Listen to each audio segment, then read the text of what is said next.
Sejumlah daerah di Sulawesi Selatan maupun Sulbar terdampak cuaca ekstrim yang terjadi Jumat 18 November 2022. Kejadian membuat warga panik hingga histeris. Meski demikian, hingga saat ini belum ada data resmi yang dikeluarkan di dua daerah tersebut. Tolong, tanggal 2 Parepare, tolong warga di sini terjebak di rumah masing-masing. Cuaca ekstrim melanda sejumlah daerah di Sulawesi Selatan pada Jumat 18 November 2022.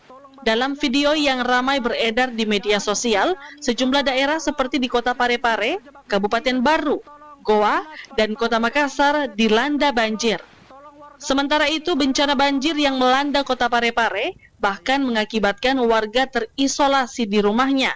Akibat derasnya air bah yang terpantau nyaris mencapai atap rumah warga.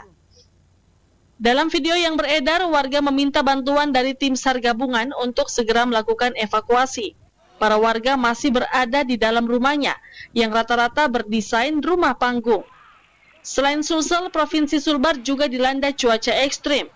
Bahkan sebuah rekaman video warga merekam detik-detik air bah menghanyutkan alat berat di jembatan Sungai Tobo, Majene, Sulbar.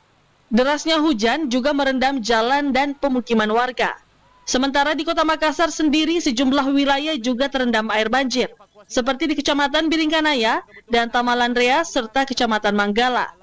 Meski demikian, hingga saat ini belum ada informasi resmi dari BPBD setempat terkait jumlah korban dan kerugian yang ditimbulkan akibat dampak cuaca ekstrim di sejumlah daerah.